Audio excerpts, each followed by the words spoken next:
Hello friends, नवधारा studies के YouTube channel पर आप लोगों का स्वागत है।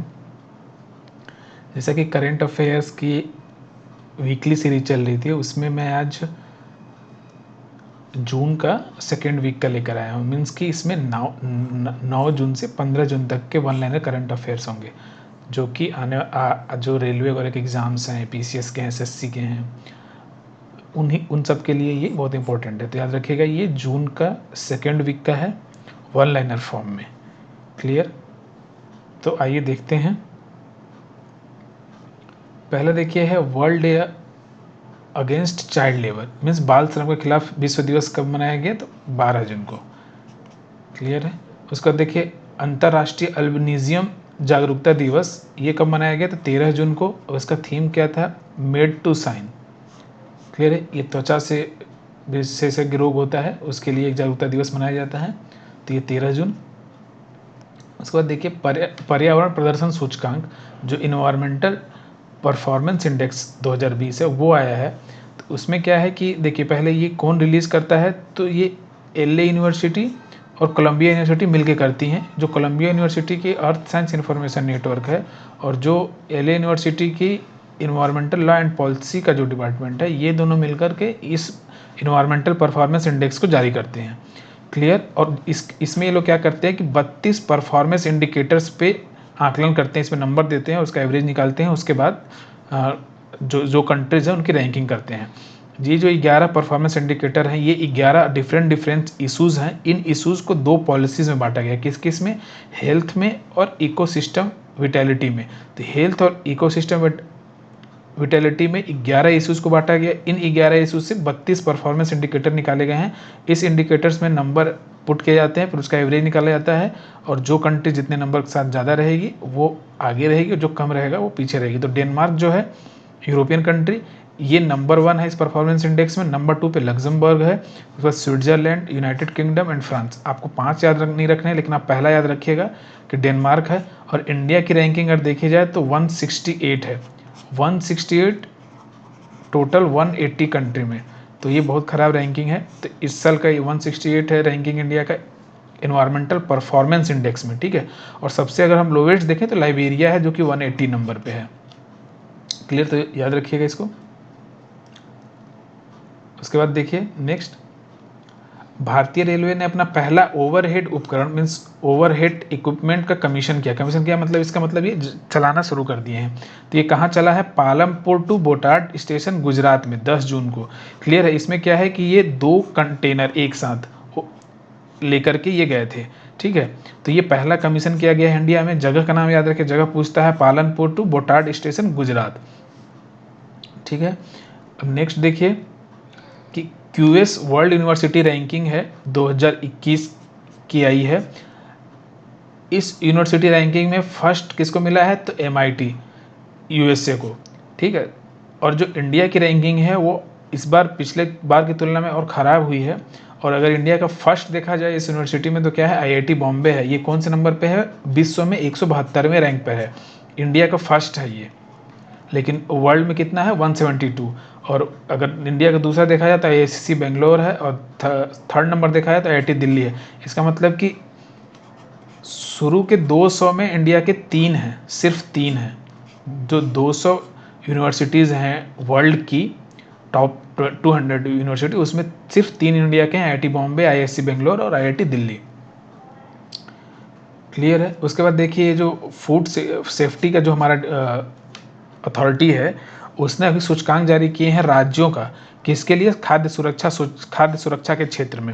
मीन्स खाद्य सुरक्षा के क्षेत्र में स्टेट किस नंबर पे आते हैं उसका। तो इन्होंने क्या किया? सारे स्टेटों को 3 कैटेगरी में बांटा है। एक लार्ज स्टेट, एक स्मॉल स्टेट और एक यूटीज़। क्लियर है? इसमें फिर उन्होंने रैंकिंग की है। तो लार्ज स्टेट में किसको नाम किया? कौन सबसे नंबर 1 रहा है? तो गुजरात। गुजरात एफएसएसआई के इंडेक्स में नंबर 1। फिर सेकंड नंबर पे तमिलनाडु, और थर्ड नंबर पे महाराष्ट्र। तो ये लार्ज स्टेट की बात हो गई। उसके बाद देखिए स्मॉल स्टेट है। स्मॉल स्टेट में पहला रैंकिंग आया है गोवा का, सेकंड नंबर पे ये मणिपुर है, और थर्ड नंबर पे आया है मेघालय। तो ये छोटे राज्यों की बात हो गई। एक अलग कैटेगरी है यूनियन टेरिटरीज़ की। तो सबसे नंबर 1 पे है चंडीगढ़, उसके बाद नंबर 2 पे है दिल्ली, और नंबर 3 पे है अंडमान आइसलैंड। तो अंडमान आइलैंड और थर्ड हो गया, दिल्ली सेकंड और चंडीगढ़ थर्ड। क्लियर हो गया। तो ये एफएसएसआई का रैंकिंग है। उसके बाद नेक्स्ट देखिए, केंद्रीय मानव संसाधन विकास मंत्री ने इंडिया रैंकिंग 2020 जो उच्च शिक्षण संस्थानों के लिए हमारे यहाँ रैंकिंग जारी करती है, जो हमारी एमएचआरडी मिनिस्ट्री है, ये जारी करती है रैंकिंग इंस्टीट्यूट की अलग अलग चीज़ों में, जैसे कि ओवरऑल इंजीनियरिंग कॉलेज, इसमें तो इसमें क्या रैंकिंग आई है, अभी एनआरआईएफ इंडिया रैंकिंग दिया है, उसमें देखिए एक होता है ओवरऑल कैटेगरी, पूरे कैटेगरी में जो भी इंस्टीट्यूट है सारे को एक साथ रखा जाता है। तो इस कैटेगरी में कौन है, इस कैटेगरी में आईआईटी मद्रास नंबर 1 है, आईआईएससी बेंगलोर है, आईआईटी दिल्ली थर्ड है। फर्स्ट याद रखिएगा जरूर, ये सबसे इंपॉर्टेंट है, कौन सा, आईआईटी मद्रास। ओवरऑल कैटेगरी में आईआईटी मद्रास, यूनिवर्सिटी के कैटेगरी में आईआईएससी बेंगलोर, फिर उसके बाद सेकंड नंबर जेएनयू, उसके बाद बीएचयू। क्लियर है। तो ओवरऑल कैटेगरी हो गया आईआईटी मद्रास, यूनिवर्सिटी रैंकिंग में हो गया पहला आईआईएससी बेंगलोर, इंजीनियरिंग कैटेगरी में कौन चला गया, तो आईआईटी मद्रास, फिर आईआईटी दिल्ली, आईआईटी बॉम्बे। तो आईआईटी मद्रास फिर से इंजीनियरिंग, इसका मतलब आईआईटी मद्रास ओवरऑल कैटेगरी में भी नंबर 1 है और इंजीनियरिंग कैटेगरी में भी नंबर 1 है। उसके बाद मैनेजमेंट कैटेगरी, मैनेजमेंट कैटेगरी में आईआईएम अहमदाबाद एक नंबर, आईआईएम बेंगलोर दूसरे नंबर और आईआईएम कलकत्ता थर्ड नंबर पे। याद रखिएगा आईआईएम अहमदाबाद नंबर 1 है मैनेजमेंट कैटेगरी में। उसके बाद फार्मेसी डिसिप्लिन में जामिया हमदर्द यूनिवर्सिटी नंबर 1, फिर नंबर 2 में पंजाब यूनिवर्सिटी, नंबर थर्ड पे national institute of pharmaceutical education and research Mohali. Clear है। तो मोहाली हो गया, पंजाब हो गया और जामिया हमदर्द ये फार्मेसी में 1 2 3 हो गए। अब फर्स्ट जरूर याद रखिएगा हर किसी का, जैसे ओवरऑल कैटेगरी आईआईटी मद्रास था वैसे। फिर अगर सिर्फ हम कॉलेज की बात करें तो कॉलेज में नंबर 1 कौन है, तो मिरांडा हाउस जो दिल्ली यूनिवर्सिटी का कॉलेज है। उसके बाद लेडी श्रीराम, ये वुमेन कॉलेज है डी का, और उसके बाद हिंदू कॉलेज है डी का। तो इसका मतलब कि डी यूनिवर्सिटी के ही तीनों कॉलेज के रैंकिंग में तीनों डी यूनिवर्सिटी के ही हैं।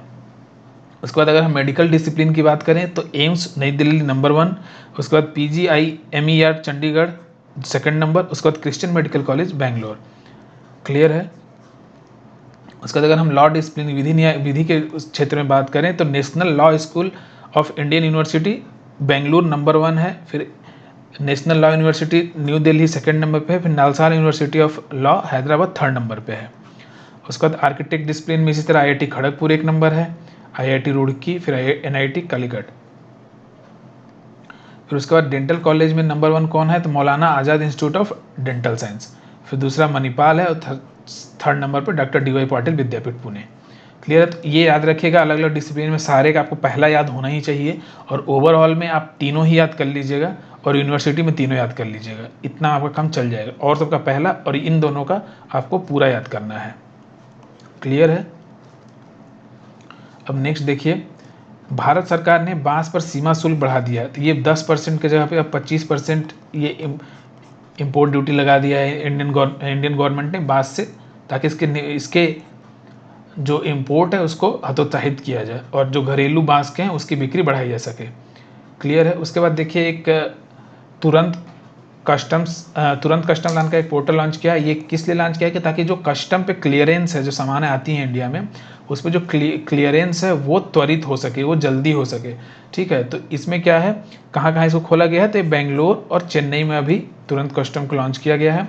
उसके बाद सेकेंड नंबर देखिए कोविड बीप क्या है कि जो भी पेशेंट्स हैं कोविड-19 के, उनमें डिफरेंट टाइप ऑफ मेंटल पर उनके असर पड़ता है। तो इन सब चीज़ों का एक इंस्ट्रूमेंट तैयार किया गया जिससे कि उनके जो भी साइकोलॉजिकल थिंकिंग है उसमें क्या परिवर्तन आ रहा है उसको चेक किया जा सके।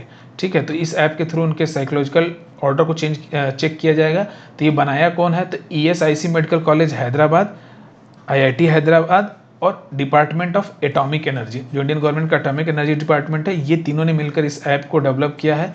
और जैसे कि मैंने बताया कि कोविड-19 पेशेंट्स के खासतौर से साइकोलॉजिकल इशू को लेकर बनाया गया है।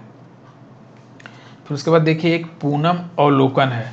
ये पूनम अवलोकन किसको नाम दिया गया है, तो ये जो शेरों का जो गणना हुई है उसको। तो ये 15th लैंड सेंसस था। इसमें जो एशियाई शेर जो एशियाटिक लाइन है, जो गिर में पाए जाते हैं, सिर्फ वर्ल्ड यहीं पर सब पाए जाते हैं, गुजरात के गिर क्षेत्र में एशियाटिक लाइन, उनका अभी सेंसस हुआ था। उसमें क्या दिखाया है कि जो 2015 में 523 थे, उससे बढ़कर कितने हो गए हैं 674। ये नंबर याद रखिएगा, 674 लाइन है 2020 के गणना के हिसाब से, और ये 29% की वृद्धि दर्ज की गई है शेयरों में। क्लियर है। उसके बाद देखिए सहकार मित्र। सहकार मित्र क्या है, ये इंटर्नशिप प्रोग्राम है। इसके द्वारा जो भी आप जो भी अपने ग्रेजुएशन या किसी भी स्किल्स में अगर आपको डिग्री मिलती है या आपको सर्टिफिकेट मिलता है, तो उसके बाद आपको इंडस्ट्री से परिचय अच्छे से हो, इसलिए इंटर्नशिप प्रोग्राम लाया गया है। इसमें कई तरह की छात्रवृत्ति की सुविधा रखी गई है। तो ये सहकार मित्र याद रखिएगा, इंटर्नशिप से रिलेटेड है। उसके बाद नेक्स्ट देखिए, G20 सदस्य देशों ने वैश्विक स्वास्थ्य के सुधार के लिए $21 बिलियन का फंड देने की बात कही है।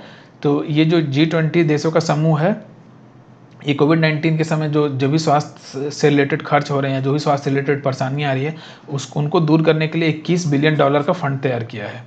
क्लियर।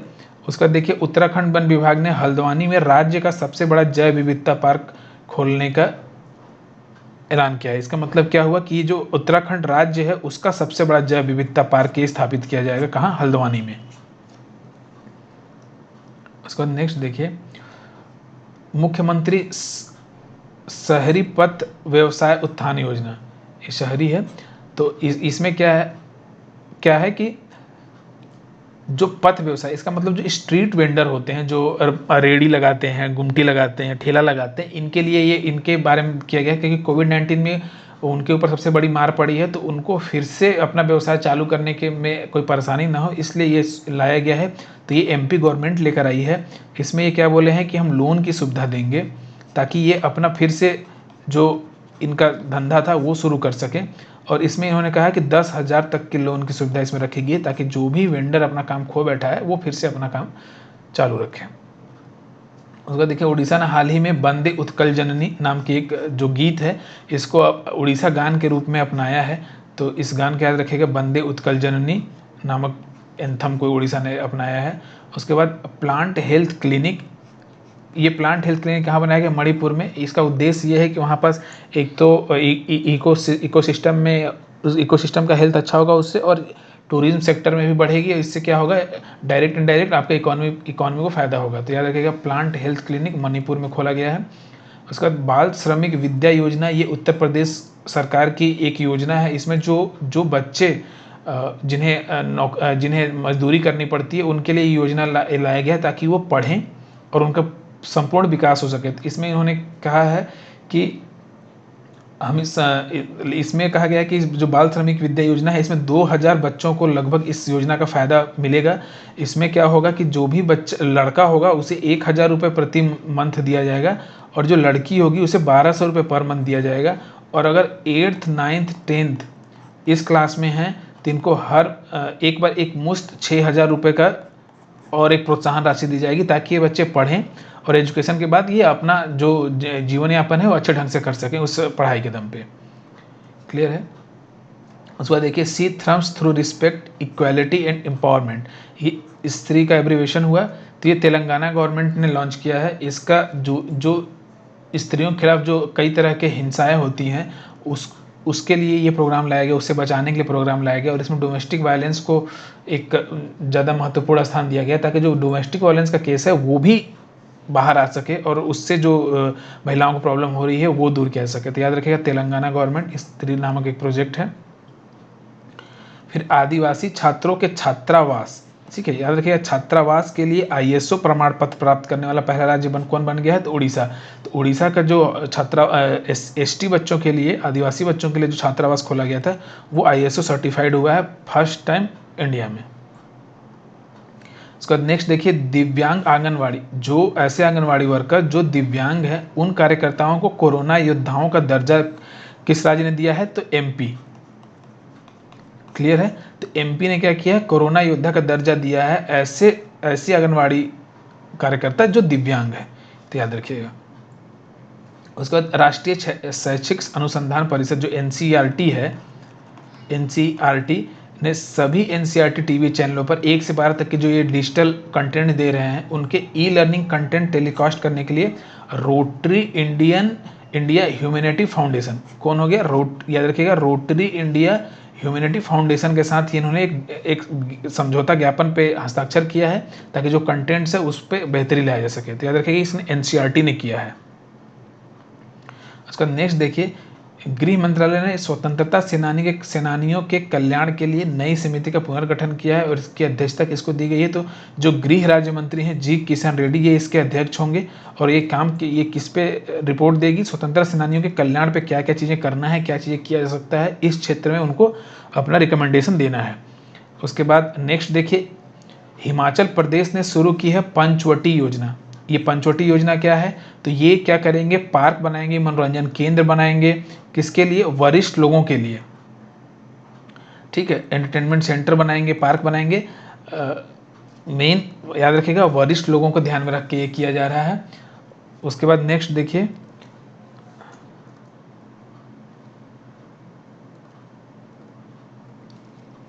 हाँ ये देखिए, रक्षा प्रौद्योगिकी संस्थान जो DIAT है, नैनो तकनीक पर आधारित अनन्या नाम का एक स्प्रे विकसित किया है। ये क्या होगा कि पानी आधारित कीटाणुनाशक स्प्रे है, मतलब इसको पानी के साथ स्प्रे किया जा सकता है। तो उसका नाम क्या दिया है इन्होंने, अनन्या। तो ये डिसइंफेक्ट कर देगा चीज़ों को इस स्प्रे को मारने से, क्लियर है। उसके बाद देखिए, इंडिया की non banking finance company India Infoline finance limited, ठीक है, IIFL ने रोहित शर्मा को अपना पहला ब्रांड एम्बेसडर के रूप में साइन किया है। तो ये क्या हो गया, ये नॉन बैंकिंग फाइनेंस कंपनी है, ऐसी कंपनी जो बैंकिंग कार्य नहीं करती हैं, वो किसको बनाई है अपना ब्रांड एम्बेसडर, तो रोहित शर्मा को, क्लियर है। उसके बाद देखिए, आई फ्लोज नाम का एक जारी किया गया पोर्टल। इसमें क्या है कि ये मुंबई में बाढ़ चेतावनी प्रणाली है, क्लियर है। एक ऐसी ही प्रणाली पहले चेन्नई में लगाई गई है ताकि वो जो बाढ़ आने का जो खतरा है उसको पहले से चेतावनी देगा। तो ये आईफ्लो नाम का कहाँ जारी किया गया, तो मुंबई बाढ़ चेतावनी प्रणाली के रूप में जारी किया गया है। और ये किया कौन है, तो मिनिस्ट्री ऑफ अर्थ साइंस जो यूनियन गवर्नमेंट का है, वो कोऑर्डिनेट विथ जो municipal corporation of greater Mumbai है, ठीक है। तो ये दोनों मिलकर आईफ्लोज बनाए हैं जो कि बाढ़ चेतावनी है। उसका देखिए, पंकज त्रिपाठी को अभी हाल ही में पटना के खादी मॉल का ब्रांड एम्बेसडर बनाया गया है। तो ये पंकज त्रिपाठी बॉलीवुड अभिनेता हैं, इन्हें ब्रांड एम्बेसडर बनाया गया है कहाँ का, पटना के खादी मॉल का। उसके बाद देखिए कि CSIR ने health care supply chain portal, याद रखिएगा हेल्थ केयर से रिलेटेड जो सप्लाई है उनका जो चेन है उसके लिए आरोग्य पथ नामक एक पोर्टल लॉन्च किया है। इससे क्या होगा कि जो भी सप्लाई चेन में अगर कुछ प्रॉब्लम आती है तो वो दूर हो और जो इंस्ट्रूमेंट है या दवा वगैरह है वो त्वरित समय पर पहुंच जाए वहाँ पास, ठीक है, तो याद रखिएगा। उसके बाद देखिए, DRDO ने सुरक्षा बलों की वर्दी को साफ करने के लिए जर्मी क्लीन विकसित किया था। ये जर्मी क्लीन क्या है, एक तरह से एक बॉक्स रहेगा जिसमें UV आधारित जर्मी किलर्स रहेंगे और इसमें क्या किया जाएगा, जो भी अगर यूनिफॉर्म है इसमें आके आप टांग दीजिए तो उस UV के द्वारा इसको क्या किया है, क्लीन किया जाएगा। तो याद रखिएगा ये दिल्ली में इसको लगाया गया है, तो DRDO के द्वारा विकसित किया गया है। और ये जो भी सिक्योरिटी फोर्सेज हैं उनके जो ड्रेस होती है, यूनिफॉर्म होती है, क्योंकि वो बाहर ही रहेंगे तो इन्फेक्शन का चांस ज़्यादा है, तो उस इन्फेक्शन को क्लीन करने के लिए ये विकसित किया गया जर्मी क्लीन नाम का। उसके बाद नेक्स्ट देखिए, पंजाब सरकार ने घर घर की निगरानी मोबाइल ऐप लॉन्च किया है ताकि जो कोविड-19 के जो पेशेंट्स हैं उनकी निगरानी की जा सके और जो स्प्रेड है उसको रोका जा सके, ठीक है। तो इसके बाद अब देखते हैं इस हफ्ते के निधन। तो इसमें क्या है कि अर्जुन चरण सेठी हैं, ये MLA हैं, तमिलनाडु से आते हैं। इनका भी हाल ही में निधन हो गया, 3 टाइम MLA थे। उसके बाद पियरे नकुरुनजीजा, ये क्या हैं, the president of Republic of Burundi, तो बुरुंडी के राष्ट्रपति का देहांत हो गया है। उसके बाद आनंद मोहन जुस्ती, ये क्या है, उर्दू पोएट हैं, इनका भी हाल ही में निधन हो गया है।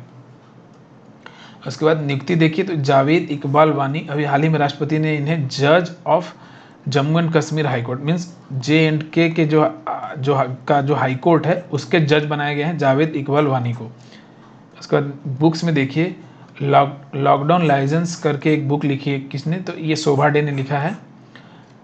तो ये आपका ऑनलाइन करंट अफेयर्स हो गया है जून के सेकेंड वीक का, और सारे इसमें महत्वपूर्ण वन लाइनर्स मैंने इसमें दिए हुए हैं, आप इसको एक बार पढ़ लीजिएगा। और जो इसमें थोड़े बहुत और मैं ऐड करूँगा क्विज़ में, तो उसको देखने के बाद आपका टोटल कम्प्रिहेंसिव कंप्लीट हो जाएगा।